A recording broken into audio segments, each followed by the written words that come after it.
Today I'm going to show you how to install GForth and SwiftForth on Linux. I'm using Linux Mint, and I think we'll start with GForth since that one's the easiest. Just going to do sudo apt install GForth, and since I've already installed it, it's already good to go. So to test it out, all you do is type in GForth, and you should get a prompt like this. So you should have access to things like the stack or data stack.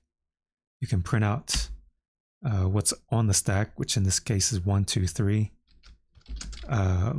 You can do a test word, and you can do that. So to exit, just hit buy, and that's pretty much it for GForth. To install SwiftForth, what you need to do is go to forth.com/download, and you're going to see something like this. It says SwiftForth for Linux and Mac OS. You're going to click on download, and that's going to send it to your downloads folder. So just click on that, and you'll see a folder like this. So you just double click on it, and you can click and drag this anywhere you want to. In this case, I just clicked and dragged it to my downloads folder. So you're just going to click on that.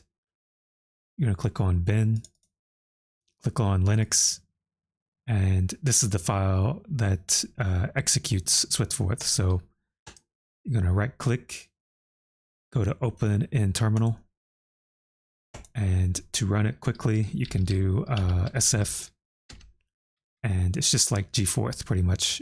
There's a few differences, but I'll cover that in future videos.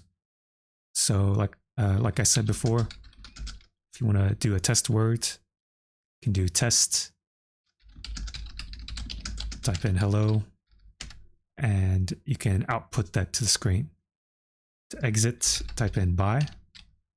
And in this case,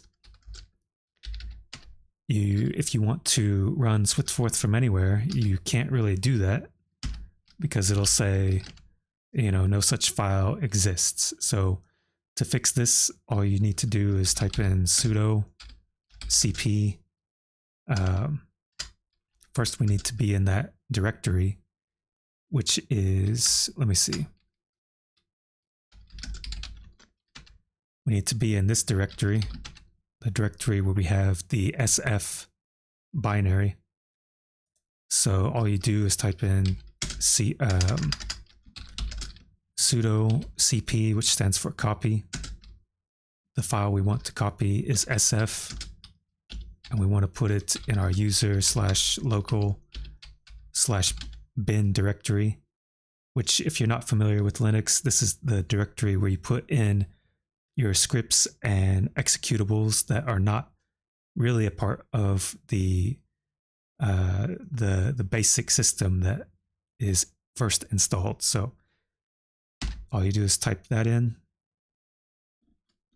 You're going to type in your password, and you can pretty much run SwiftForth from anywhere. So even if I'm in this folder, I can type in SF, and SwiftForth will run. And you can run this pretty much anywhere now. So that's pretty much all there is to installing SwiftForth. If you have any questions, let me know.